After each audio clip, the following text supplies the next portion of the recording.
नमस्कार दोस्तों, आपके अपने चैनल पॉडकास्ट टाइम प्रो को सब्सक्राइब कराना ना भूलें। तो चलिए कहानी शुरू करते हैं बिना देर किए। अजीब सी काली रात थी। बादल ऐसे गरज रहे थे मानो किसी कयामत का संकेत दे रहे हो।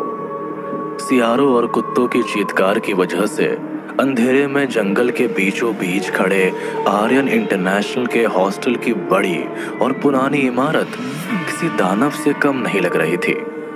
जैसे कि वो हॉस्टल कोई जिंदा शिकारी हो और अपने अगले शिकार का घात लगाए उस घुप अंधेरे में छुपा हो। लो भैया जी, आ गए आपके हॉस्टल। पहुंच गए हम आखिर हमारे नई जेल।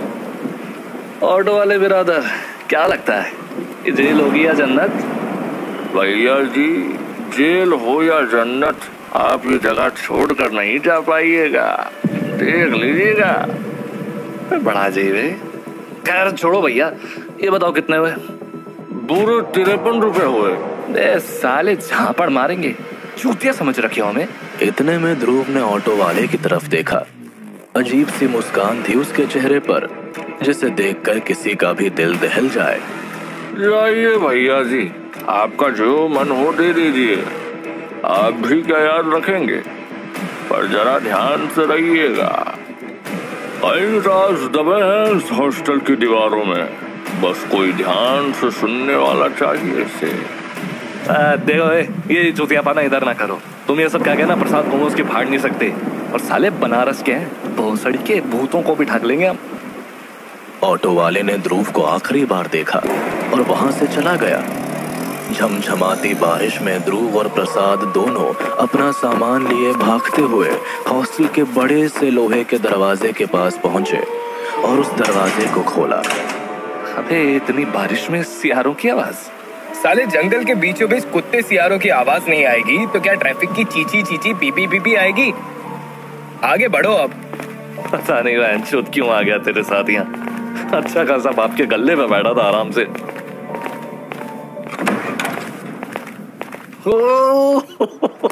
इतना बड़ा हॉस्टल, गलती हो गई भाई, माफ कर दे। यहाँ तो क्या कुछ नहीं हो सकता बेटे ध्रुव। साले हमेशा तेरा blood flow below the belt ही होता है क्या? चल अब वार्डन को ढूंढते हैं जल्दी। जहां प्रसाद चारों तरफ हॉस्टल की खूबसूरती को देख रहा था, वहीं ध्रुव का ध्यान बस हॉस्टल के वार्डन को ढूंढने में लगा था, ताकि वो जल्द से जल्द अपने कमरे में पहुंच सके। अपनी किस्मत से भागता हुआ ध्रुव कहां पहुंचा था? बनारस के मणिकर्णिका घाट के पंडितों के बीच ध्रुव का जीवन गुजरा। बचपन में ही माँ बाप के देहांत के बाद उसे उसके दादाजी ने ही संभाला था, जो थे मणिकर्णिका घाट के बड़े पंडित रविशंकर जी। आए दिन लाशें एक साथ 100 चिताएं घाट पर जलते हुए देखना उसके लिए वैसे तो आम थी, पर उसे कभी ये जिंदगी नहीं चाहिए थी, जिस वजह से ध्रुव अपनी ग्रेजुएशन पढ़ाई के लिए अपने दोस्त प्रसाद के साथ देहरादून के हॉस्टल आ गया था। बड़ा अजीब हॉस्टल है यार, सारी जगह ही सेम लग रही है। आधे घंटे से वार्डन का ऑफिस ही नहीं मिला। किसे ढूंढ रहे हैं आप दोनों? कौन है पीछे? पीछे देखने पर दोनों की जैसे सांसें थम गई हो। एक बूढ़ा आदमी दोनों के ठीक सामने खड़ा था, हाथ में पुरानी सी लालटेन और गले में एक पुरानी सी चादर ओढ़े। एक आंख सफेद और एक आंख काली, मैला सा गेहुआ रंग और उस पर उसके लाल सड़े से दांत। ध्रुव ने हिचकिचाते हुए पूछा, आप कौन? मैं नागेश हूँ, नागेश खोसला, इस हॉस्टल का वार्डन। अबे लगता है इनका सिस्टम ना अभी तक 2G में ही अटका हुआ है, अपग्रेड ही नहीं हुआ है। चुप बैठ। ध्रुव ने प्रसाद को कोहनी मारकर चुप कराते हुए बोला, एक्चुअली सर हम दोनों नए स्टूडेंट्स हैं, हॉस्टल की कमरे की चाबी चाहिए थी। नागेश मुस्कुराया और उनको इशारा कर अपने पीछे बुलाया। आओ अंदर आओ। दोनों लड़के नागेश की टेबल के पास पहुंचे। नागेश अपने टेबल के पास बढ़ा तो ठीक उसके सर के पीछे कोई काली सी छाया थी, जिसे ध्रुव ने देख तो लिया था पर कुछ कह नहीं पाया। ध्रुव ने कुछ पूछा नहीं, पर नागेश के आते ही माहौल में एक अजीब सी गर्मी बढ़ गई थी। नागेश ने एक चाबी निकालकर ध्रुव को देते हुए कहा, कमरा नंबर 3, सेकंड फ्लोर। काफी रात हो गई है, सीधा कमरे में जाओ और कुछ भी हो जाए कमरे से बाहर मत आना। जी ठीक है। नागेश से चाबी लेकर ध्रुव और प्रसाद अपने कमरे की तरफ बढ़ गए, पर दोनों को कोई भनक भी नहीं थी कि यह काली रात उन पर कितनी भारी पड़ने वाली थी। सीढ़ियों पर चलते हुए ध्रुव को ऐसा लगा जैसे धीरे धीरे जगह का तापमान घट रहा हो। एक अजीब सी सड़न की बदबू बार बार उसके नाक को जला रही थी। ध्रुव अपने अलॉटेड रूम कमरा नंबर 3 के पास पहुंचा। अरे ध्रुव यार, ये हॉस्टल अजीब नहीं लगा? मतलब ना कोई शोर शराबा, ना कोई आदमी की आवाज। रात के 9-10 बजे ये लोग सो रहे हैं कि ऐसा तो हमारे गांव में भी नहीं होता यार। तू ये सब छोड़, हमारा कमरा आ गया, जल्दी अंदर जाते हैं। अबे ये दरवाजे को क्या हो गया? खुल ना। इस साले बुड्ढे ने गलत चाबी दे दी क्या? ये किसकी चीख थी? कौन है वहां? बचाओ, मुझे बचाओ, बचाओ। प्रसाद तू यहीं रुक, मैं देखता हूँ क्या मामला है। ए, पगला गया क्या? रख, वार्डन ने रात में भड़कने से मना किया बे, भूल गया क्या? मारेंगे तो चौपड़। चल यहाँ से। अरे कोई मदद के लिए बुला रहा है, हम ऐसे उसको छोड़ नहीं सकते। तू कमरे के अंदर जा, मैं देख कर आता हूँ। प्रसाद को किसी तरह समझा बुझाकर ध्रुव उस चीख की तरफ भागा। ध्रुव जितनी तेजी से भाग रहा था, उसे लग रहा था कि उसके साथ साथ और भी कोई भाग रहा है। उसने चारों तरफ देखा पर कोई वहां नहीं था। जिस कमरे से चीखने की आवाज आ रही थी, ध्रुव के होश उड़ गए। उसकी आंखों के सामने उस कमरे के अंदर आग जल रही थी। अंदर बंद एक आदमी चीख रहा था कि कोई उसे बचा ले। तुम फिक्र मत करो, मैं अभी दरवाजा खोलता हूँ।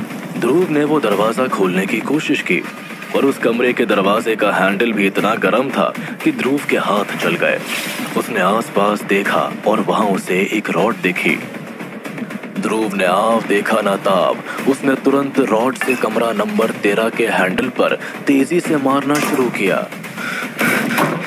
ये इस कमरे से तो अभी किसी की चिल्लाने की आवाज आ रही थी। यहाँ तो आग लगी थी। फिर ये कमरे में सिर्फ सन्नाटा था।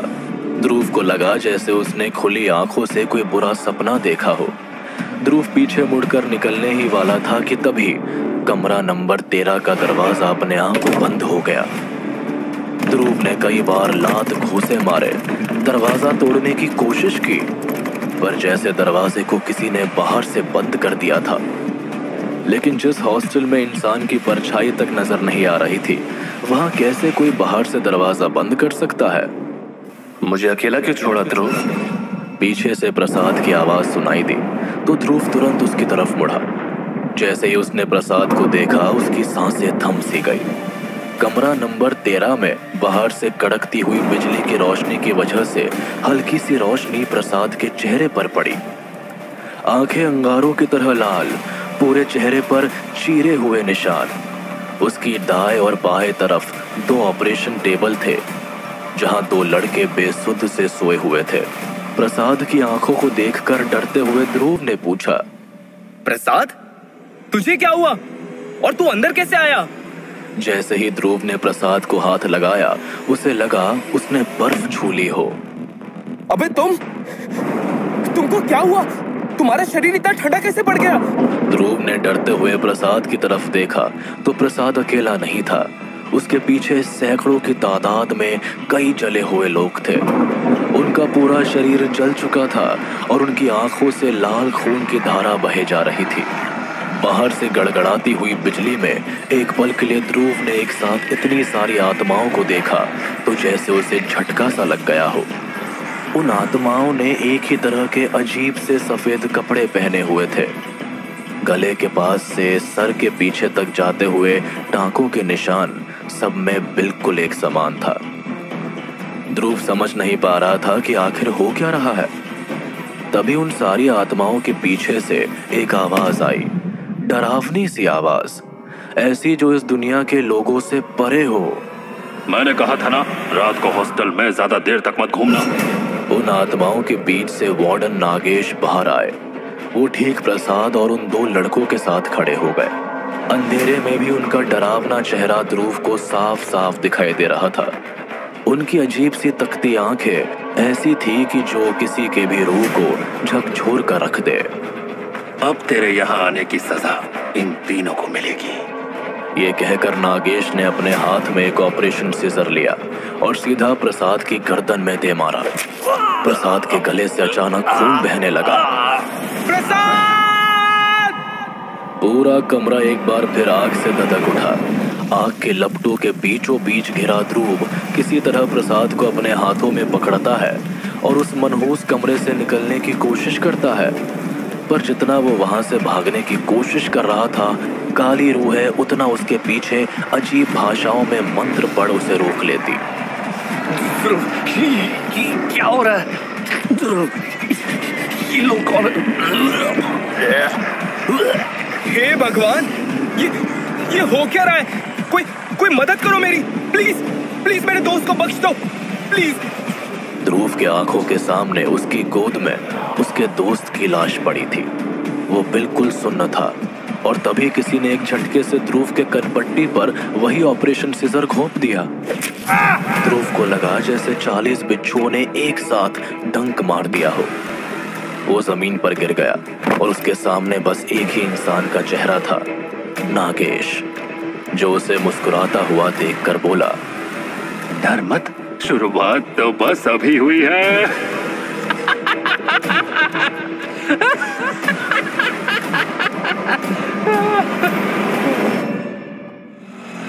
ऑटो के एक झटके से रुकते ही ध्रुव की अचानक से आंखें खुली। वो बौखला के अपनी सीट पर उठने को हुआ कि तभी उसके कानों में ऑटो वाले और प्रसाद की आवाज गूंजी। बे साले झापड़ मारेंगे, चूतिया समझ रखे हो हमें। प्रसाद को वहां देखकर ध्रुव ने तुरंत प्रसाद को गले लगा लिया। दिन का माहौल था, सब कुछ बिल्कुल ठीक था, पर ध्रुव अभी भी नहीं समझ पा रहा था कि आखिर उसे ये सारी चीजें क्यों दिख रही थी, ये बुरे सपने क्यों परेशान कर रहे थे। ध्रुव ये सब सोच ही रहा था कि तभी उसे अपने सवालों का सारा जवाब हॉस्टल के गेट से निकलता हुआ दिखाई दिया और उसके हाथ पांव ठंडे पड़ गए।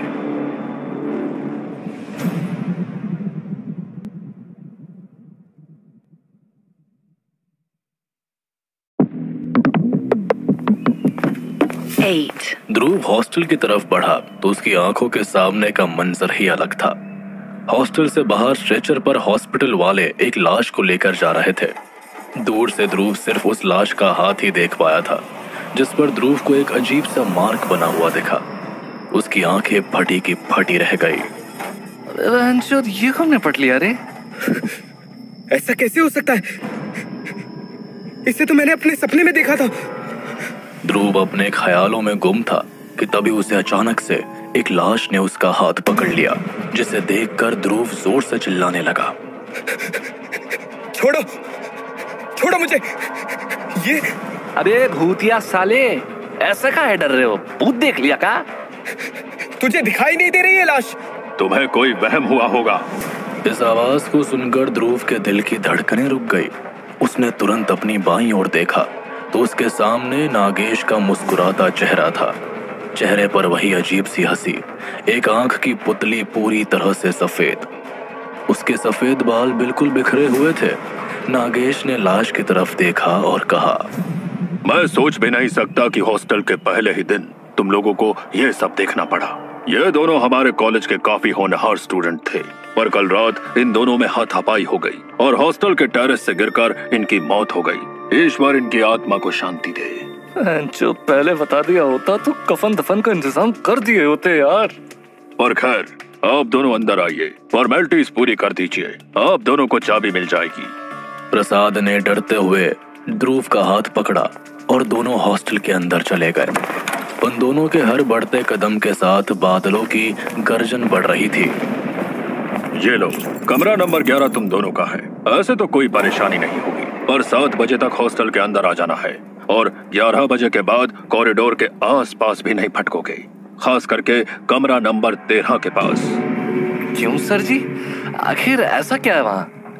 जितना कहा जाता है उतना करो, और अपने काम से काम रखो। ओ इतना बड़ा हॉस्टल, गलती हो गई भाई, माफ कर दे, माफ कर दे। यहाँ तो क्या कुछ नहीं हो सकता बेटे ध्रुव। ये चीज तो ठीक वैसी ही है जैसे मैंने कि सपने में देखा था। ओह अबे इधर आ, इधर आ, देख देख देख, यहाँ से तो सीधा जन्नत का नजारा है। हसीना हरामी हो बेटा, क्या दिख गया तुझे? अबे अगर तुमने इस लड़की को देखा ना तो कसम से बता रहे हैं तुम्हारा भी पूरा सिस्टम मिल जाएगा। ध्रुव ने कमरे से बाहर की तरफ देखा तो ठीक आर्यन इंटरनेशनल की तरह ही दिखने वाली एक बिल्डिंग थी, जिसकी खिड़की पर सफेद कपड़ों में एक लड़की खड़ी थी। ये काली काली आंखें, ये गोरे गोरे गाल, ओए होए इसके लंबे बाल तो देख भाई, क्या सही माल है यार। लड़की तुरंत अपने दाएं तरफ मुड़ी और ध्रुव और प्रसाद को देखकर मुस्कुराई। ध्रुव ने तुरंत अपने कमरे का दरवाजा बंद कर लिया। वो सड़ी के बंद काहेला किया दरवाजा? अभी उससे तो हमारी आंखें मिलने वाली थी। प्रेम कहानी शुरू करने से पहले साला खत्म कर दे रहे हो गुरु। जहां तक मुझे बाबा ने बताया था, यहाँ तो कभी कोई गर्ल्स हॉस्टल था ही नहीं, पर फिर ये लूडू चंद, तुम एक बात बताओ हमको, हैं? उनको चिताएं फूकने से फुर्सत होगी तब ना कुछ पता चलेगा। बना होगा कोई नया हॉस्टल यार, तुम काहेला बीच में आ रहे हो?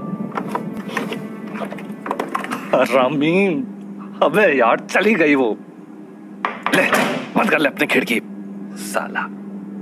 ध्रुव पूरे दिन के सफर के बाद इतना थक चुका था कि उसे पता भी नहीं चला कि उसकी आंखें कब लग गई और कब दोपहर से रात हो गई। कमरे में ध्रुव को खुद का नाम गूंजता हुआ सुनाई देता है,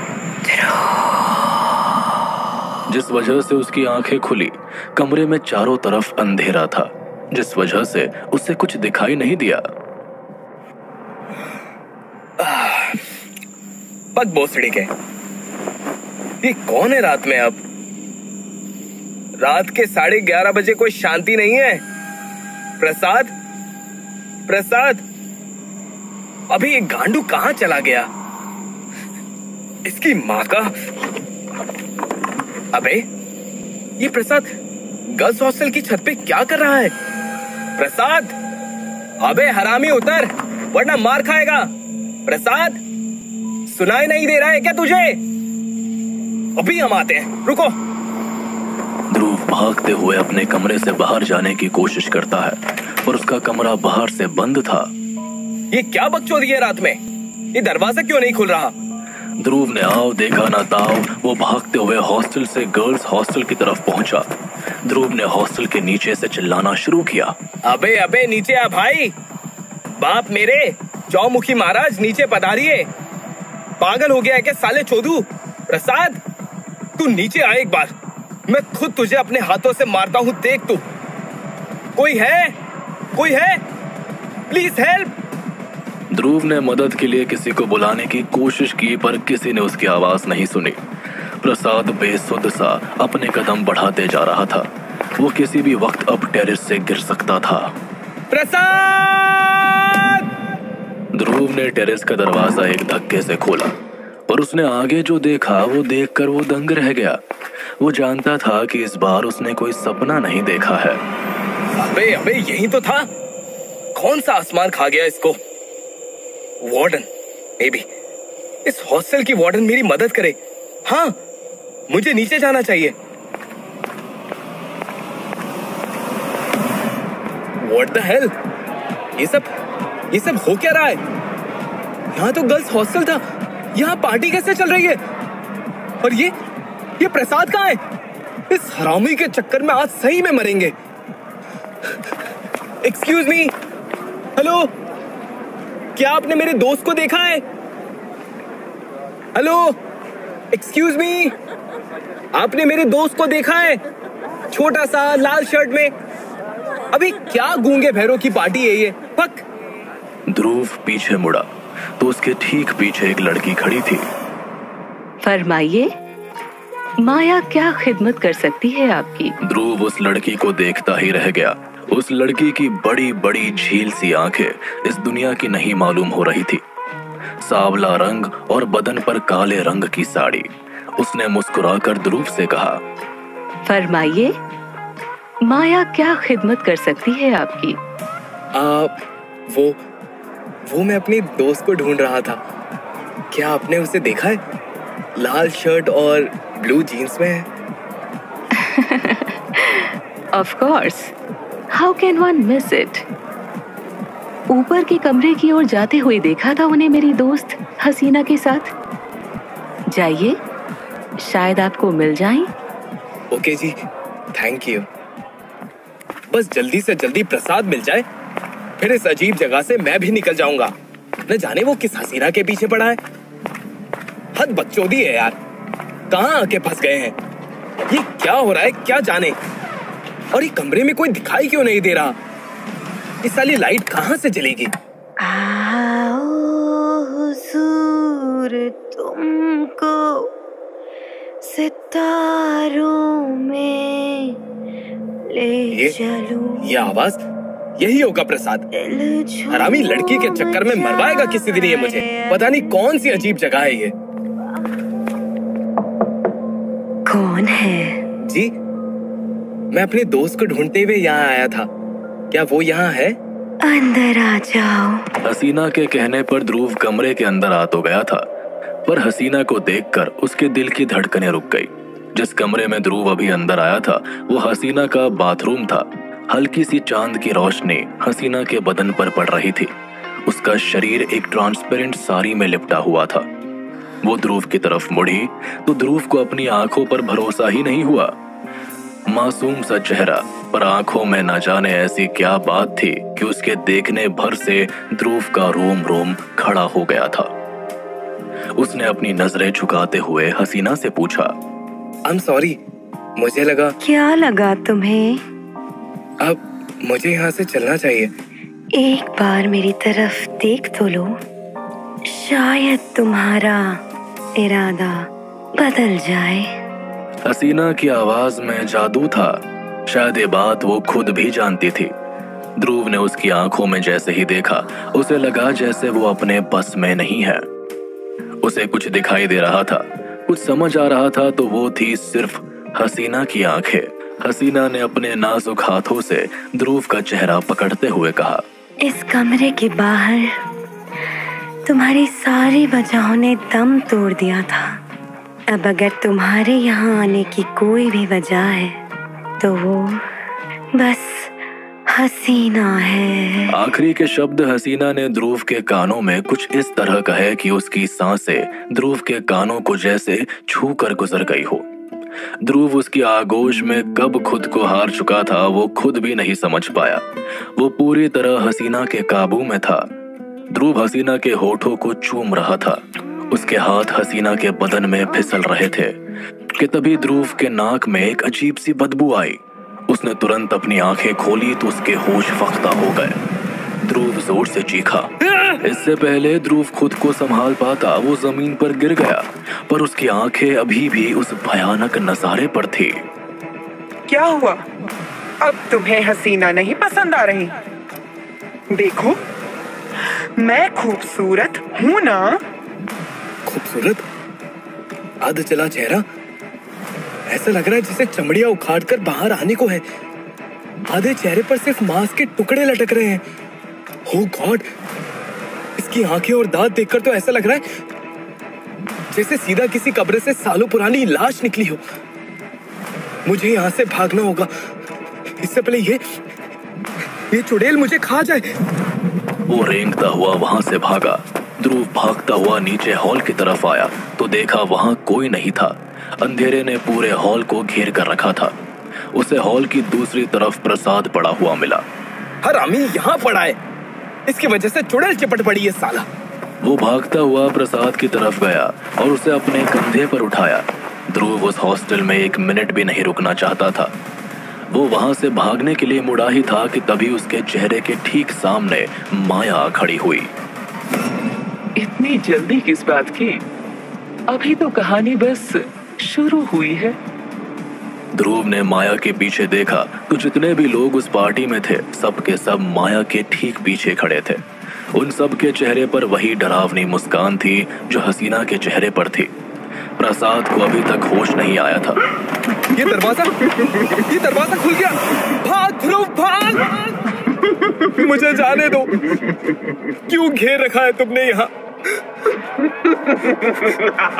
तुम लोग मुझसे चाहते क्या हो? मैं तो बस अपनी दोस्त की मदद करने आया हूँ। तुम्हें ऐसा क्यों लगता है कि तुम यहाँ अपनी मर्जी से या अपनी मजबूरी से आए हो? तुम्हें यहाँ लाया गया है। क्या मतलब है तुम्हारा? माया ध्रुव के चेहरे के दाएं हिस्से को अपने एक उंगली के नाखून से खरोंचते हुए मुस्कुराने लगी, जैसे ध्रुव की दर्द भरी चीखों से और उसके चेहरे से टपकते हुए खून से माया को तसल्ली से मिल रही थी। पीछे से सारी आत्माएं चिल्लाने लगी, मार दो इसे। माया ने अपने हाथ हवा में ऐसे ऊपर किए जैसे सबको शांत करा रही हो। इसकी मौत और इसकी जिंदगी दोनों हसीना के हाथों में है। ये हसीना का खिलौना है और जब तक हसीना नहीं कहेगी तब तक हम कुछ नहीं करेंगे। पर ऐसा तो नहीं है कि मैं अपनी बहन की वजह से इस इंसान को टॉर्चर नहीं कर सकती। आखिर हमारे इस हाल का गुनहगार यही तो है। क्या मतलब है तुम्हारा? मैंने कुछ नहीं किया। माया, घर आए मेहमान से ऐसे पेश आते हैं? ध्रुव की नजर सीढ़ियों के ऊपर पड़ी। सीढ़ियों के ऊपर से काले लिबास में हसीना अपने खूबसूरत रूप में नीचे की तरफ आती है। उसके चेहरे पर अभी भी मुस्कान थी। हसीना सीढ़ियों से उतर रही थी और उसके आते ही सब के सब चुप हो गए थे, जिससे सब समझ गए थे कि हो ना हो हसीना इन सब की लीडर है।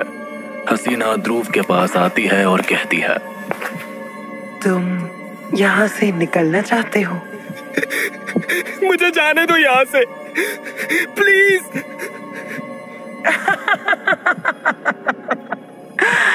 ठीक है, जाओ। हसीना के इतना कहते ही दरवाजा अपने आप खुल गया। सारी की सारी आत्माओं ने ध्रुव के जाने के लिए रास्ता खाली कर दिया। ध्रुव ने प्रसाद को अपने कंधे पर उठाया और वहां से जाने लगा कि तभी पीछे से हसीना बोली, पर याद रखना, तुम यहाँ आए अपनी मर्जी से थे, पर अब तुम जहाँ कहीं भी चले जाओ, तुम लौटकर इसी हॉस्टल में आओगे। ये सुनकर ध्रुव के कदम वहीं रुक गए। वो तुरंत पीछे मुड़ा और उसने हसीना से डरते हुए पूछा, क्या मतलब है आपका?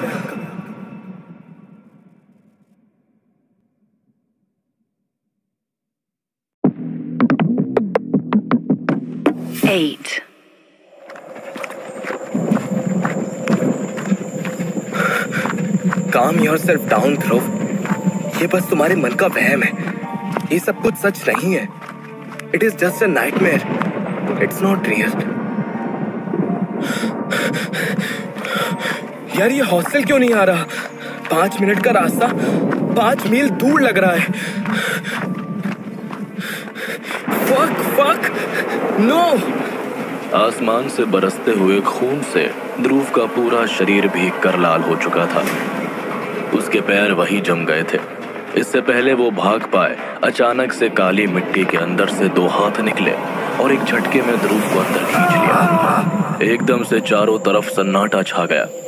ऐसी गहरी चुप्पी जैसे बरसों से इस रास्ते से कोई गुजरा ही ना हो। वही जमीन के नीचे ध्रुव की खौफज़दा आंखें और बढ़ती हुई चीखें ऐसी जैसे कब्र चीरकर मुर्दों में भी जान फूंक दे। जय हनुमान ज्ञान गुण सागर, भूत पिशाच निकट नहीं आवे।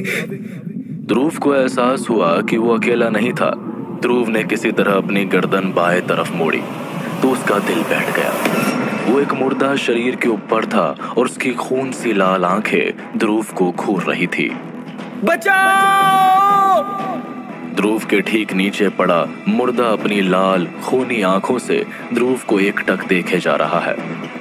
इतना बेबस देख उस मुर्दे के मुंह पर एक जीत भरी मुस्कान आई और उसने ध्रुव का शरीर अपने बर्फ से ठंडे सीने से लपेट लिया। छोड़ो मुझे, बचाओ, कोई बचाओ। ये गरम इंसानी खून बरसों बाद नसीब हुआ, आजा। ध्रुव का शरीर ठंडा पड़ रहा था। उसको लगा सीधा मौत उसको अपनी तरफ खींच रही है और वो अभी इस मुर्दे के अंदर समा जाएगा। ध्रुव ने हार मान ही ली थी कि एक आखिरी कोशिश करते हुए जब ध्रुव ने अपने हाथ उठाए तो काली मिट्टी के अंदर से किसी ने उसे अपना हाथ थमाया और ध्रुव के बदन में जैसे एक बार फिर खून दौड़ पड़ा। आवाज आई,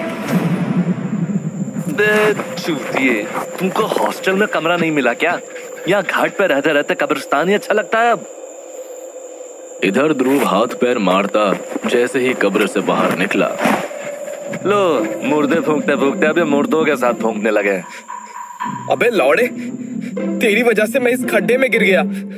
तू चल आज, अभी के अभी वापस बनारस जा रहा है तू। कितना कड़क माल पिया मादरजात, क्या बकचोदी कर रहा है? हाँ, खुद सस्ते नशे करके हॉस्टल की छत पर खड़ा था और फूकने की बातें मुझसे कर रहा है तू। अबे साले, एक तो तू बंगाली माल फूकना बंद कर। हम कब से कमरे में ही हैं और तुम इधर। इतना कहते ही प्रसाद जैसे ही पीछे मुड़ा। तो हॉस्टल कहाँ गया? भाई सुबह तो यही था ना। प्रसाद, भाग यहाँ से, भाग। ये कहकर ध्रुव अपने हॉस्टल की तरफ भागा।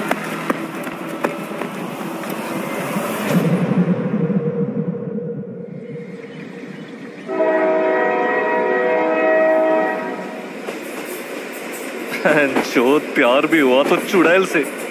क्या कंडम किस्मत है यार हमारी। मुझे नहीं पता प्रसाद, पर हम अब उस हॉस्टल में वापस नहीं जाएंगे। अगर पगलाएगा क्या?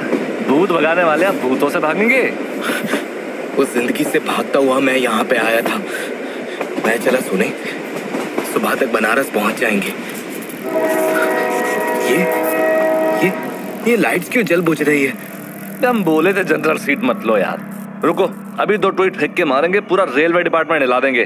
पर जलवा है माया, 223 फॉलोअर्स हैं, ना कम ना ज्यादा। ट्रेन एक झटके के साथ एक खाली स्टेशन पर रुकी। खिड़की से ध्रुव ने बाहर झांका तो बाहर कोई नहीं था सिवाय एक लाल साड़ी में लिपटी लड़की के। उसे देखकर ध्रुव को लगा जैसे वो कोई आम इंसान नहीं थी।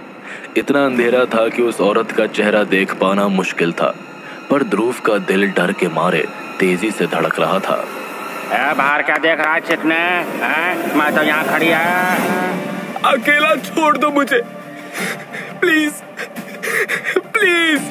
अबे ध्रुव, भाई कौन सा भूत देख लिया तूने? अबे हो क्या रहा है भूतिया साले? डिब्बे की लाइट्स अभी भी जल बुझ रही थी।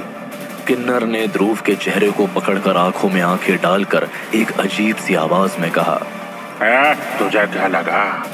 तू हसीना से बच जाएगा?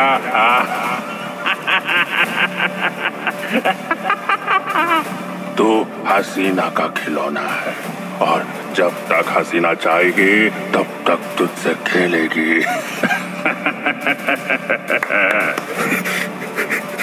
मुझे जाने दो, मुझे जाने दो, मुझे जाने दो। ध्रुव ने आंखें खोली तो वो ट्रेन के फ्लोर पर गिरा रो रहा था। डिब्बे के सभी यात्री उसे अजीब निगाहों से देख रहे थे। वो तुरंत अपनी सीट पर बैठा और प्रसाद को डरते हुए बोला, मुझे जल्दी निकलना होगा यहाँ से। वो हमें नहीं जाने देगी, वो हमें वापस बुला लेगी। बनारस के सबसे बढ़िया नशा मुक्ति केंद्र का नंबर निकलवाए हैं पंडित जी से। रुक साले चोमू, अब बताते हैं तुमको। बताना हीरो, क्या हुआ है तुझे? ध्रुव ने दोबारा किन्नर की वही डरावनी आवाज सुनी। उसकी आवाज सुनकर ध्रुव के कान खड़े हो गए। वो ठीक प्रसाद के पीछे खड़ी ताली बजा रही थी। ध्रुव ने पूरे डिब्बे में चिल्लाना शुरू कर दिया, दूर रहो मुझसे, दूर रहो, दूर रहो।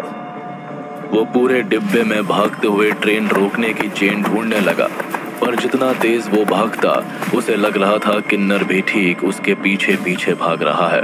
अबे रुक जा भाई, मान मेरी बात। अरे मत कर ऐसा यार, अबे मत खींच।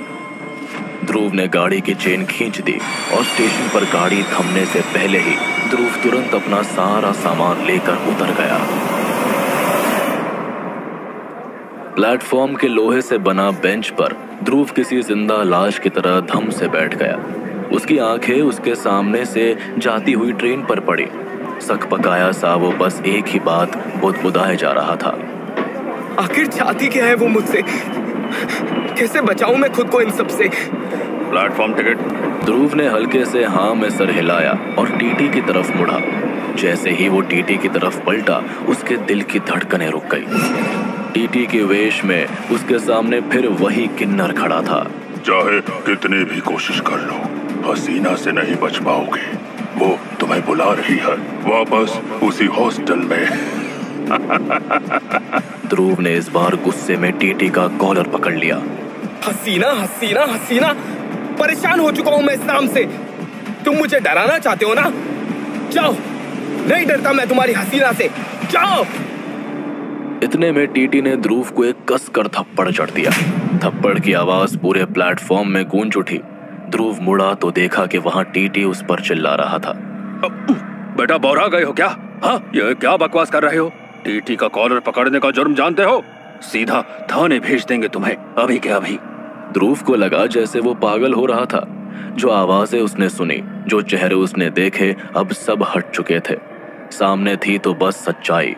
जहां ध्रुव ने टीटी का कॉलर पकड़ बेवजह उसे धमकाना शुरू किया था।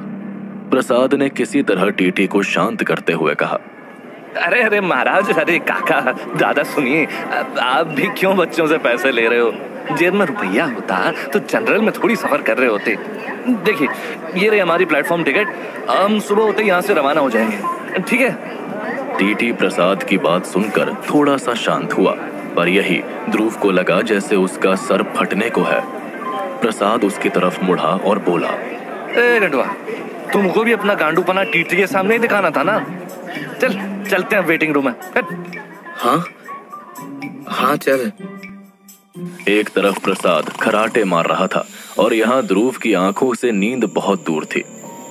पर अक्सर नींद एक रास्ता होती है ऐसी दुनिया में कदम रखने का जहाँ इंसान का खुद से जाना मुश्किल है।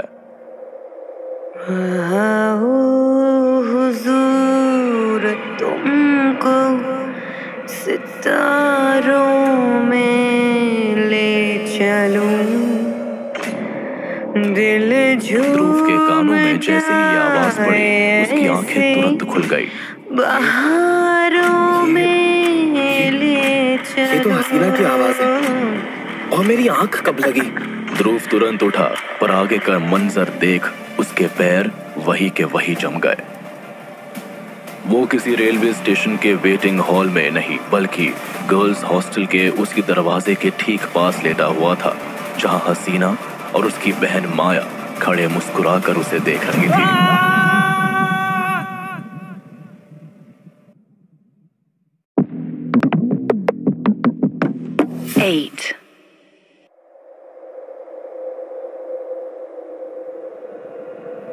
हसीना से भाग रहे थे और देखो हसीना के ही कदमों में आ गिरे। इतना कहते ही हसीना ने जैसे धीमे से हाथ से ध्रुव के चेहरे को उठाया। ध्रुव के शरीर के रोंगटे खड़े हो गए। ध्रुव ने अपने हाथ जोड़ते हुए कहा, मुझे जाने दीजिए प्लीज। हाँ, हम मरे हुए शरीर को मुक्ति दिलाते थे, पर जिंदा आत्माओं और उनकी इस दुनिया से हमारा कोई वास्ता नहीं।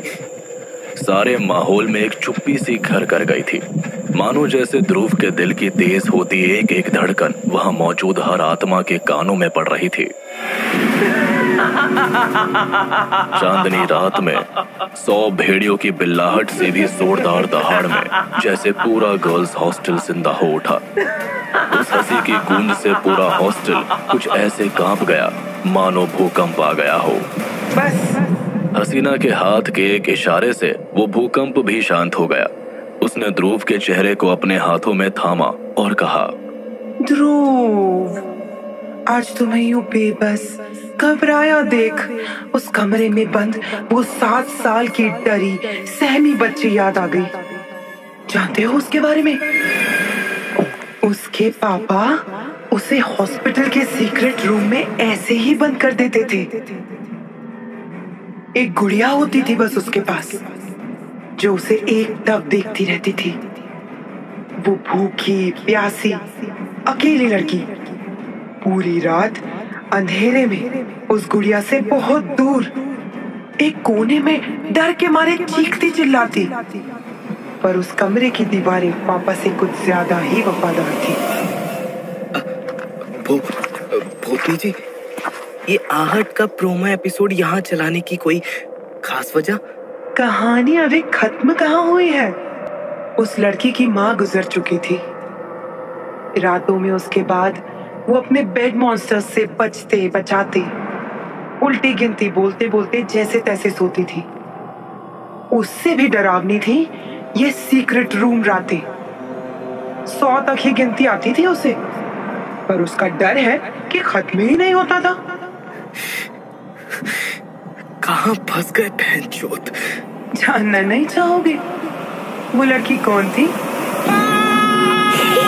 ध्रुव ने जैसे ही नीचे की ओर देखा, उसकी आंखें अपने पैर के ठीक आगे पड़ी एक गुड़िया पर गोंद की तरह चिपक गई। यही हसीना ने उस गुड़िया को उठाकर ध्रुव के आगे रख दिया और ध्रुव के बाल खींचकर हसीना ने कहा, देख देख इन अजले बाल नुचे हुए चेहरे की तरफ, हाथ पैर में के निकले हुए नाखून, उखड़े दांत, कटी भौहें, फटी बाहें, सब सीक्रेट रूम की उस एक एक रात की कहानी बयां करेंगे। सबसे खौफनाक मगर कुछ था तो वो थी गुड़िया, पर उल्टी चिपकी आंखें और उसकी गले से आती वो दिल दहला देने वाली हंसी।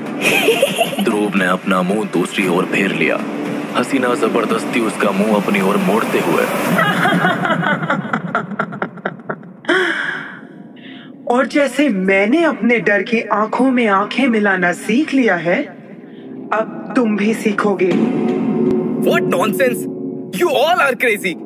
मैं अभी इस वक्त यहाँ से जा रहा हूँ। I'm done. Get me the fuck out of here.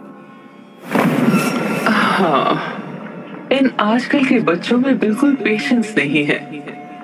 बेटा, ये हसीना और माया की दुनिया है। यहाँ कौवा तक इजाजत लेकर काऊ काऊ करता है, समझ गए?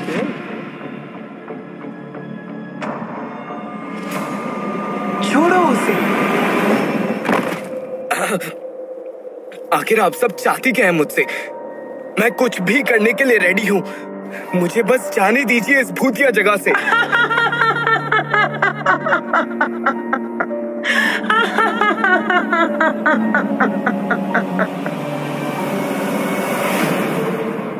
गुप्त अंधेरे में चांद की हल्की हल्की रोशनी में कंधे झुकाए ध्रुव अब उस भूतिया हॉस्टल के कॉरिडोर में माया और हसीना के साथ खड़ा था।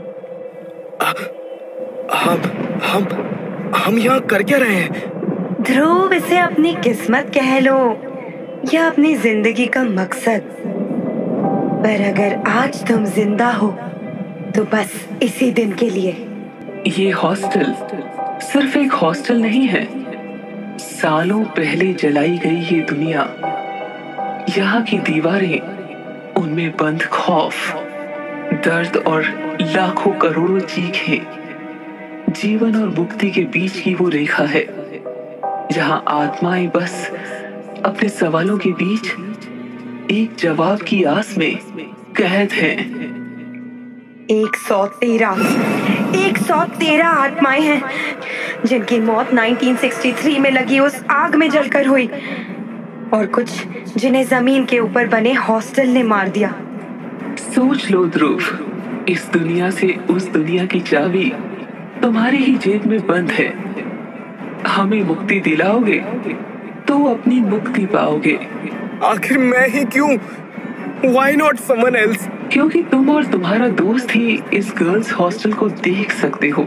और अगर मैं तुम सबकी मदद करने से इनकार कर दूं तो? What if I say no? Oh yes, This generation is all about their rights, right? I also know that you are a bunch of cowards. What do you mean? Banaras के सबसे नामी पंडित का पोता, मोक्ष दिलाने में एक्सपर्ट, जमा जमाया बिजनेस छोड़कर यहाँ क्यों आया है? ये सुनते ही ध्रुव का दिल धक से बैठ गया। ध्रुव ने हसीना की ओर देखा। वो मुस्कुराई। पढ़ाई तो सिर्फ एक बहाना है, असलियत तो सिर्फ तुम जानते हो, नहीं ध्रुव? ध्रुव के चेहरे का रंग बदल गया। एकदम से वो शांत सा पड़ गया। Good boy. Now if you really want a chance of starting everything afresh, तो तुम्हें तुम्हारा चैलेंज बता दूं? ध्रुव ने अपना सर हाँ में हिलाया और पूरे कमरे में अंधेरा छा गया। ध्रुव ने चारों तरफ देखा, पर चारों तरफ गहरा सन्नाटा था। ध्रुव ने डरते हुए माया को बुलाया। भूतनी जी, भूतनी जी। कमरे में जैसे ही लाइट्स जली, उस जगह का पूरा नक्शा ही बदल गया था और ध्रुव ठीक उसी पार्टी हॉल में पहुंच गया जहां वो पहली बार प्रसाद को ढूंढते ढूंढते आया था। ध्रुव का सर घूमने लगा, पर हिम्मत रखकर उसने अपने कदम आगे बढ़ाए। जय हनुमान, जय हनुमान ज्ञान गुण सागर, जय कपी सती हो लोक उजागर, भगवान बचा लेना आज। डिम लाइट्स में ड्रिंक्स, डांस फ्लोर पर अपने दोस्तों के साथ नाचते हुए तो कोई किसी की बाहों में झूलते हुए पार्टी के पूरा मजा ले रहे थे। वही लाउड म्यूजिक के बीच में ध्रुव को एक आवाज सुनाई दी।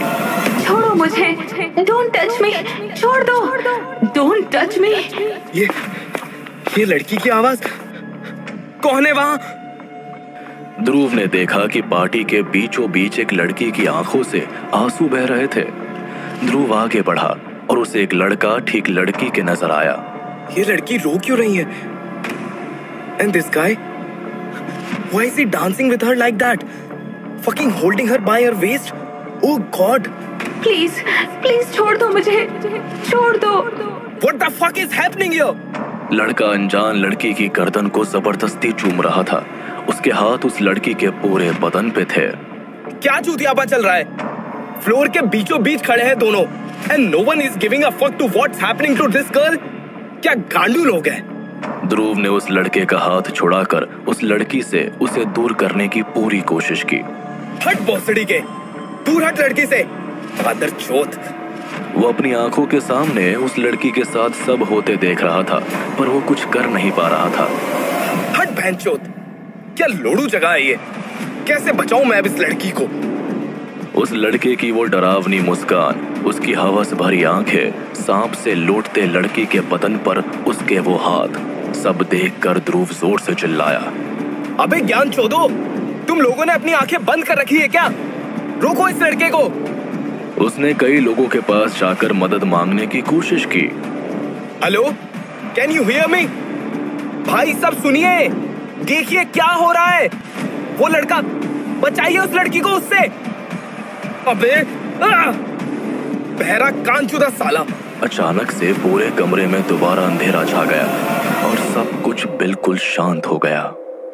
शांत कमरे में ध्रुव को किसी के माचिस जलाने की आवाज आई। वो मुड़ा तो उसे वही अनजान लड़की एक कोने में बैठी हुई दिखी।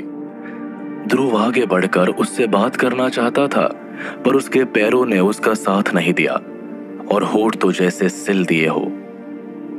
कमरे में नजर दौड़ाई तो पता चला पार्टी हॉल जा चुका था और ध्रुव कहीं और नहीं उस लड़की के कमरे में था। ये तो वही डांस फ्लोर वाली लड़की है। अब कहां फंस गया तू बेटा ध्रुव? अचानक से कमरे में किसी की आवाज गूंजी। लड़की आंसू पोंछते हुए अपने फोन को लगातार देखे जा रही थी।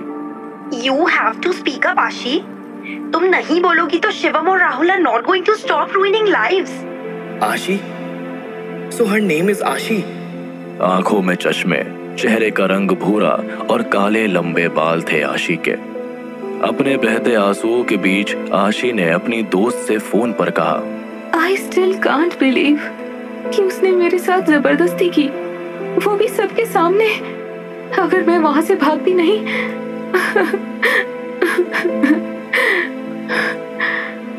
Why do you think he did that? Why? उस लड़की ने हिचकिचाते हुए कहा, हमने उसे कन्फ्रंट किया। I can't even tell you उसका जवाब क्या था। क्या कहा उसने? I want to know. Tell me, for God sake. He was a friend. Ashi, fuck. Fine. He said कि उसका कुछ महीनों पहले ही ब्रेकअप हुआ था। उसे बस देखना था कि कहीं वो अभी भी किसी के लिए कुछ फील करता है या नहीं। What? आशी लिसन टू मी। सब तुम्हारे हाथ में है। अगर तुम एक बार कहोगी तो वो सलाखों के पीछे होगा। आशी ने कॉल काट दिया। वो अपनी जगह पर जैसे जम गई थी। उसने अपनी सामने खुली खिड़की की तरफ देखा। उसे एक टक देखते हुए आशी ने अपने आंखों से आंसू पहुंचे। ओह नो, आशी वेट, आशी ने अपने टेबल पर रखी अपने परिवार की तस्वीरों की तरफ देखा और सिसकते हुए कहा, I am sorry mom and dad, मुझे माफ कर दीजिएगा। ये कहकर आशी तुरंत उस खिड़की की तरफ भागी। ध्रुव उसका नाम चिल्लाता रहा पर उसके गले से आवाज ही नहीं निकली। आखिरकार पूरे कमरे में ध्रुव की चीखती हुई आवाज गूंज उठी। आशी! ध्रुव ने चारों तरफ नजर घुमाई और भागते हुए खिड़की के पास देखा, पर खिड़की के नीचे किसी की भी लाश नहीं थी। ये लड़की गई कहां? और तभी उस कमरे में ठंड बढ़ गई। आसमान में चांद बादलों के बीच पूरी तरह से छुप गया था। कमरे में बची कुची रोशनी भी अब गहरे अंधेरे में बदल चुकी थी। हवाओं में एक अजीब सी मनहूसियत सी मालूम हो रही थी। और तभी ध्रुव के कानों में किसी के सिसकने की आवाज गूंज उठी। ध्रुव ने जैसे ही पीछे मुड़कर देखा, आशी ठीक उसके चेहरे के पास खड़ी थी। अबे बेटी चोत, इसके चेहरे को क्या हुआ? इसकी सफेद मुर्दा आंखें मुझे क्यों घूर रही है? हर फेस इज सो लाइफलेस। ध्रुव, भाग! तुम यहाँ आखिर आ ही गए। तुम मुझे जानती हो? हाँ, मैं तुम्हें कैसे भूल सकती हूँ शिवम। ये कहकर आशी ने तुरंत ध्रुव का गला धर दबोचा और उसे दीवार की तरफ इतनी जोर से पटका जिससे उसके सर की सारी नसें एक बार में उसे बंद होती हुई महसूस हुई।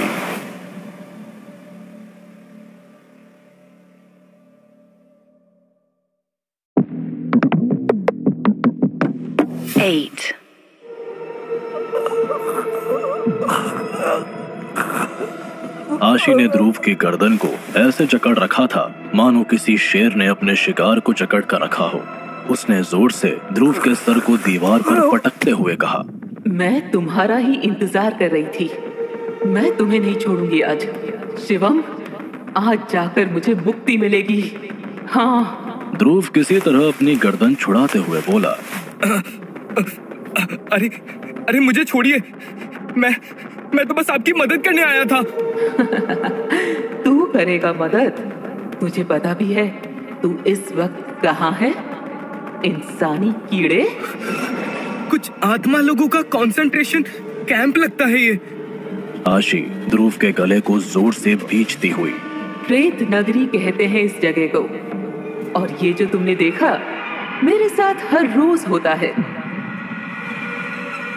हर दिन अपनी मौत का एहसास है मुझे।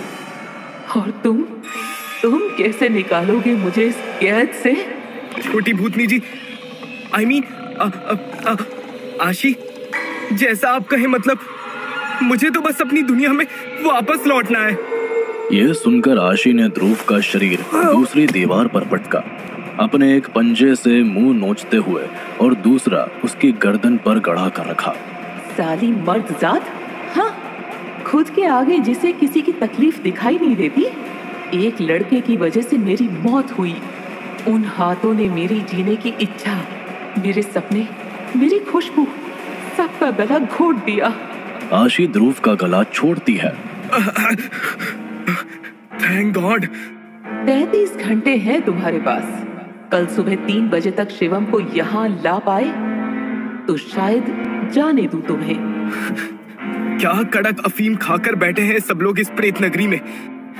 भोसड़ी का ना इस जगह को कोई देख सकता है, ना किसी को कोई खोज खबर। कैसे लेकर आऊं उस भोसड़ पप्पू को अब मैं यहाँ?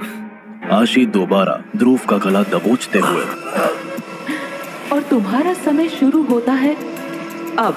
ये कहकर आशी मुड़ी और एक झटके में उसने ध्रुव को खिड़की से नीचे फेंक दिया।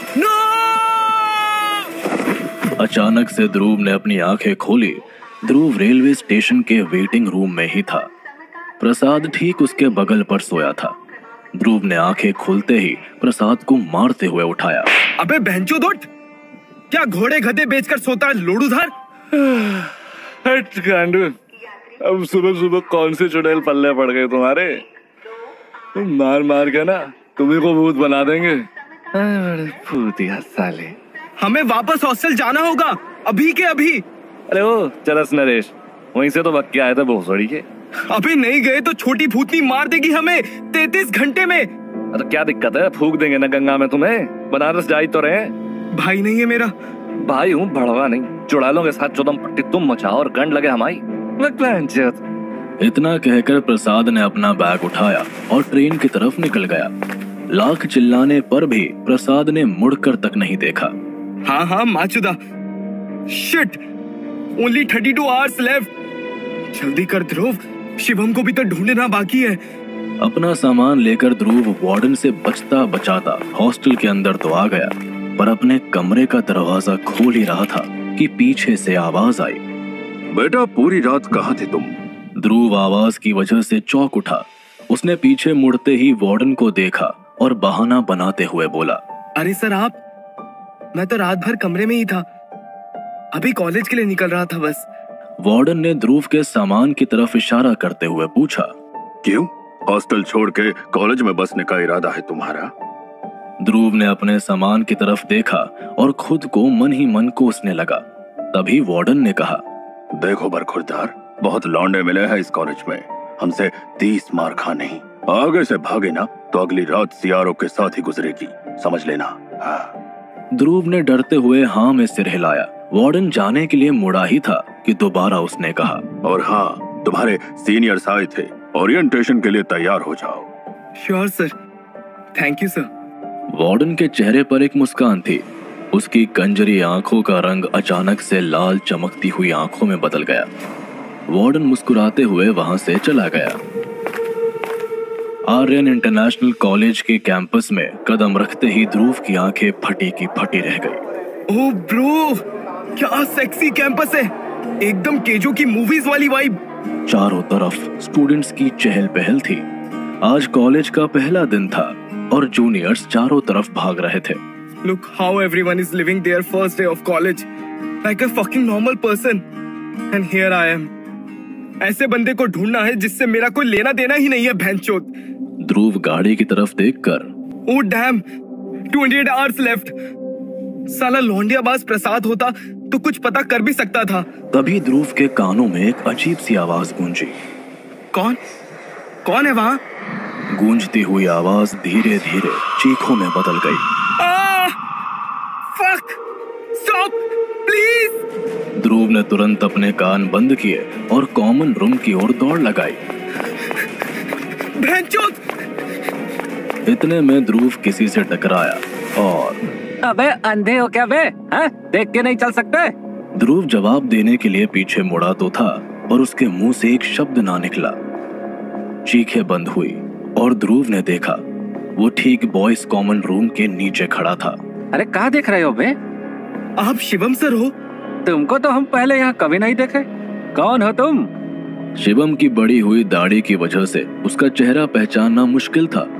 तकरीबन कुछ 40-45 साल का लग रहा था, पर जो बात अब तक ध्रुव समझ नहीं पा रहा था वो ये थी कि आखिर शिवम इस कॉलेज में क्या कर रहा है। वो हमें डीन शर्मा ने भेजा है, कह रहे थे कि कोई जरूरी काम है आपसे, बॉयज हॉस्टल के 13 नंबर कमरे में। इतना सुनते ही शिवम जैसे पूरी तरह से सकपका गया था। वो ध्रुव को कोने में ले जाकर बोला, अबे पागल हो, तुमको पता नहीं है रूम नंबर 13 यहाँ किस लिए यूज करते हैं? अरे भैया हमें सब पता है, इसलिए तो आपसे कह रहे हैं। ऐसा तो नहीं है कि आप पहली बार किसी को ठीक कर रहे हो। You are the best at it, इसलिए तो। हाँ ठीक है, हम समझ गए। वैसे लड़की कितने साल की है?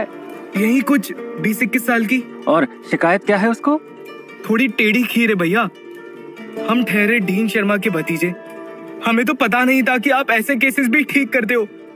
बस किसी तरह आप इसका BDSM का भूत उतार दो अब। अरे चिंता ना करो, शाम में हमसे मिलो, ठीक है? बहन चोद, बाल बाल बचे। थैंक गॉड इसका काला चिट्ठा पढ़कर आए थे। हरामी डीन शर्मा के नाम पर बहुत बचाया आज तक। प्रसाद क्या और माया क्या, सबकी माँ की। ध्रुव कुछ सोच रहा था जब वो अचानक से एक लड़की से टकराया और उस लड़की की किताबें जमीन पर गिर गई। उस लड़की के काले लंबे बालों से उसका चेहरा छुपा हुआ था। ध्रुव ने किताबें उठाते हुए कहा, shit, I am so sorry. लड़की ने ध्रुव की तरफ देखा तो ध्रुव के गर्दन के बाल खड़े हो गए। कांपते हुए ध्रुव ने कहा, भूतनी जी, मेरा मतलब है माया जी, आप यहाँ कैसे?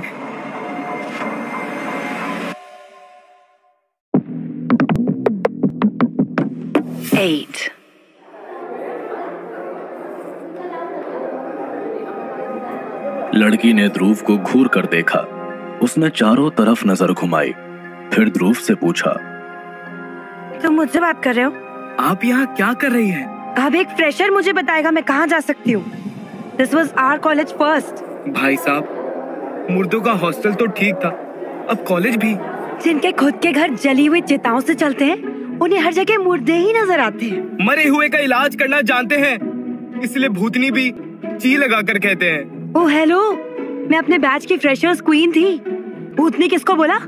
भूतिया साले। अरे अरे, बुरा मत मानिए माया जी, हम तो कल रात से छोटी भूतनी जी को मुक्ति दिलाने में लगे हुए हैं। वो अलग बात है कि उसके चक्कर में हम आधे कुर्बान हो गए, but we got Shivam. Firstly, my name is Lavanya Kashyap, and I don't know what the fuck you're talking about. Now get out of my way. खूबसूरत लड़की देखी नहीं, बस लगी लाइन मारने। हसीना तो आपकी बहन थी, पर नाम हसीना रख देने से कोई सच में हसीना तो नहीं हो जाती। भूतनियों से इश्क लड़ाए, अब इतने बुरे दिन भी नहीं आए मेरे। गुस्से में तमतमाती हुई लावण्या आगे बढ़ी और ध्रुव पर बिगड़ते हुए कहा, What was that? क्या बोला तूने मेरी बहन के बारे में? ध्रुव ने जवाब देने के लिए अपना मुंह खोला ही था कि इतने में शिवम पीछे से चिल्लाते हुए, ओ चोदू, सुन इधर। शिवम को देख लावण्या के चेहरे का रंग पूरी तरह से बदल गया।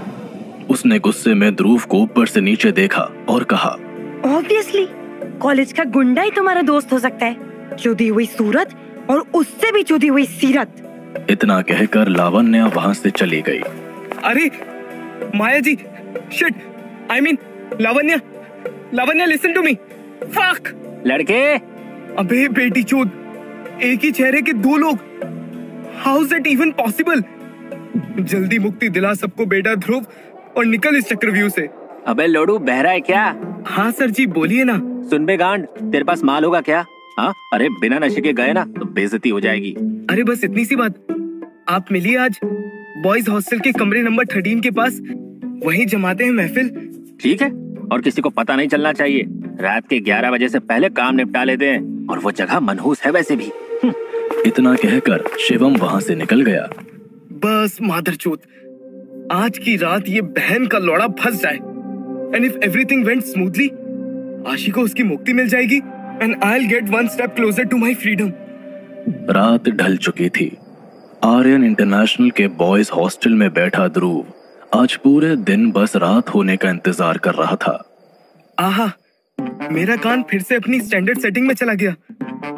वाह मादरचोद, खिल गए बेटे तुम आज। प्रसाद होता तो बिजनेस कार्ड्स प्रिंट करने के लिए दे देता फॉर इंस्टेंट मुक्ति। कॉन्टैक्ट ध्रुव पंडित, बनारस रिटर्न। ध्रुव अपनी बनाई फैंटेसी में पूरा खो ही गया था कि तभी ये लड़की को भी बड़ी चुल मची है। ध्रुव बेटा, get ready, it's show time. अबे बहनचोद तू! प्रसाद ने ध्रुव की तरफ बैग फेंकते हुए कहा, हाँ बहनचोद, हम भोसड़ी वाले। कैसा दोस्त है बे तू? शर्म है, भाई आया नहीं तो भाई को पार्टी में भी नहीं बुलाएगा। अबे क्या बोले जा रहे हैं? प्रसाद जैसे ही कमरे के अंदर आया, ध्रुव की नजर शिवम पर पड़ी, जो कि ठीक उसके पीछे खड़ा था। ये प्रसाद इस लौड़े को कैसे जानता है? अरे सर जी, आप यहाँ? शिवम को हम बुलाए रहल, तू साले कौन सा माल देने वाला था इनको? जन्म भर से बाप के साथ रह रहे हो, आज तक बाप को माल नहीं पुकाए और सीनियर्स के जूते चाट रहा है। वाह रे वाह। तू हरामखोर सुबह मुझे छोड़कर भाग गया, मुझे क्या पता था तू वापस आएगा। अबे जाटू, वो तो बस हम तुमको डरा रहे थे, तुम्हारे पीछे ही थे सुबह से। पर तुमको साला सीनियर लोग का पिछवाड़ा खुजाने से और लौंडियाबाजी से फुर्सत हो तब ना। अरे खैर छोड़ो यार, अब ये सब बातें हैं, साथ बैठकर फूकते आ जाओ। फक! मुझे अगर पता होता ये वापस आने वाला है।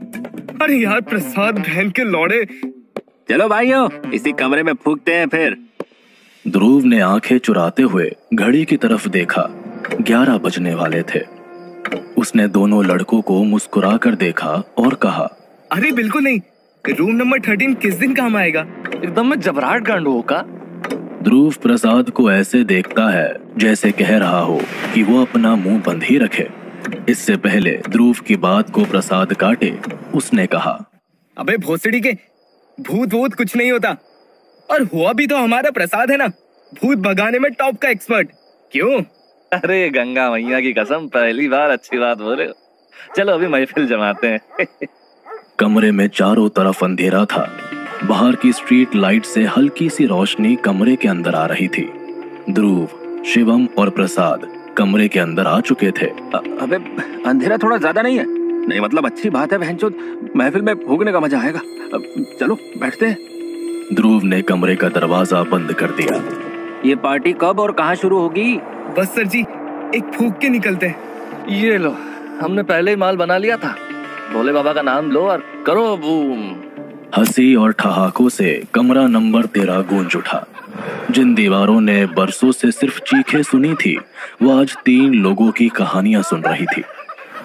शिवम के अंदर जो भूतों का डर था, वो हर कश के बाद गायब होता चला गया। यही प्रसाद की भी आंखें धीरे धीरे लाल होने लगी। नशे में तीनों लड़के कमरे की जमीन पर लेट गए थे। ध्रुव ने अपने फोन पर टाइम देखा। 33 घंटे पूरे होने में बस कुछ ही पल रह गए थे। कैसे माल फूककर कुंभकर्ण की नींद सो रहे हैं दोनों। ये भूत बहनें भी ना हाइड एंड सीक खेलती है। सीधा सीधा नहीं बता सकती थी कि कैसे लेके आऊं मैं इस मोहन चोद को अंदर। क्या माल था यार, सो ही जाते हैं। सपनों में तो वैसे भी आजकल प्रेत नगरी है। ध्रुव को पता भी नहीं चला कि कब वो गहरी नींद में चला गया था। बार बार गूंजती पायल की झंकार से ध्रुव की आंखें खुली। उसने दोनों तरफ देखा तो शिवम उसे कहीं नजर नहीं आ रहा था। बगल से कुछ आवाज आई और ध्रुव मुड़ा तो देखा, लौंडा सीख रहा। माल तो जबराट लाए हो, पार्टी में भी आ गए और पता भी नहीं चला। अबे तू यहाँ क्या कर रहा है बे चर्सी? बे तुम उठते ना, गणमस्ती ना करो। खुद फूंका, खुद लेकर आया और खुद ही पूछ रहे हो। प्रसाद भाई मेरे, तू समझ ना, मैं जानबूझकर शिवम को लाया हूँ यहाँ। हाँ बेटे, अब सीनियर के साथ अकेले ही मजा न करना है तुमको। बनारस के लौंडे को देहरादून की हवा लग गई है, समझ रहे हैं सब। ध्रुव खड़ा होता है और प्रसाद को कंधे से पकड़कर उसे डांस फ्लोर की ओर मोड़ देता है। देख गांडू क्या हो रहा है वहाँ। प्रसाद अपने सामने देखता है। ध्रुव की आंखों के सामने फिर से वही सब हो रहा था जो उसने पहले दिन देखी थी। फिर से शिवम का हाथ आशी के बदन पर फिर रहा था। आंखें खोल, अभी सारा नशा उतर जाएगा। उस लड़की के साथ शिवम। अरे सुन, ये लड़की के साथ ना शिवम नहीं, हम ज्यादा जचेंगे। क्या भौंके जा रहे हैं? अबे इधर आ वो सड़ी के। क्या सही शरारत और शबाब है यार। नीले ड्रेस वाली अब हमारी है, शिवम का कुछ और इंतजाम करो, जाओ। ध्रुव ने दोबारा आशी की तरफ देखा और कहा, उसने पीले रंग के कपड़े पहने। तुझे दिख नहीं रहा शिवम उसके साथ क्या कर रहा है? सड़ी के फिर बंगाली माल पीने लगा ना तू। जा शिवम को ढूंढ, ये गोरी गोरी कन्याएं हमारा वेट कर रही है। साला अड़भंगी नशे में कुछ भी बोले जा रहा है। What's happening here? ये चोमू को वो क्यों नहीं दिखाई दे रहा है जो मैं देख सकता हूँ? ओह गॉड, मैं पागल हो जाऊंगा। ये सोचते सोचते ध्रुव भी वहाँ से चला जाता है। क्या थी आखिर प्रेत नगरी की माया। सर जी, अबे गांडू मिल जा। जहाँ ध्रुव अभी अभी सारी आत्माओं के बीच से निकला था, वही दूसरी तरफ शिवम की आंखें कमरे में खुली। अंगड़ाई लेता हुआ शिवम एक मखमली बेड पर उठा। वो हैरान था, ऐसा कैसे हो सकता था कि वो हॉस्टल के कमरा नंबर 13 से यहाँ आया हो? सही माल लाया लौंडा। लगता है इन चूतियों ने मुझे दूसरे कमरे में सोता छोड़ दिया। भारी माल था बहनचोद। पर अब ये लड़की कहाँ है? शिवम उस बेड से उठकर कमरे का दरवाजा खोलने ही वाला था कि इतने में 2 नरम और खूबसूरत हाथों की छुअन उसे अपनी छाती पर महसूस हुई। किसी ने शिवम को पीछे से गले लगाया और कहा, इतनी जल्दी क्या है? आपका वो दोस्त तो बोला था आपको प्राइवेट सेशन ज्यादा पसंद है। शिवम मन ही मन खुश हो गया था। उसने उस लड़की के कोमल हाथ पकड़े। Of course, darling, but why don't you show me your face first? लड़की ने अपने हाथ छुड़ाते हुए और टेबल से 2 वाइन के ग्लास उठाते हुए बोला, नजरें तो मिलती रहेंगी, पहले जाम से जाम तो टकराने दीजिए। शिवम उसके हाथ से ग्लास लेते हुए, शर्मा रही हो? शर्मा कौन रहा है? हमारा तो काम आपको तरसाना है। अचानक से पूरे कमरे की लाइट्स बुझ गई। पूरे कमरे में इत्र की खुशबू बिखर गई। Wow, I love the fragrance. लड़की ने शिवम को अपनी तरफ कसकर खींच लिया, जिससे शिवम उस लड़की के बदन को अच्छे से महसूस कर पा रहा था। वेस्टिंग नॉट अ मिनट, हाँ, आई लाइक इट। उस लड़की ने शिवम के गर्दन पर चूमना शुरू कर दिया। Oh fuck. शिवम के पूरे बदन में बिजली कौंध गई थी। उस लड़की ने धीमे से शिवम के कान में कहा, डोंट मूव अंटिल आई से सो। Dam, dominating much. हाँ? शिवम ने आज तक ऐसी लड़की नहीं देखी थी जो इस लहजे से उस पर काबू करने की कोशिश करे। शिवम खुद भी उस लड़की का पूरी तरह से होना चाहता था। उसने लड़की की बात मान ली।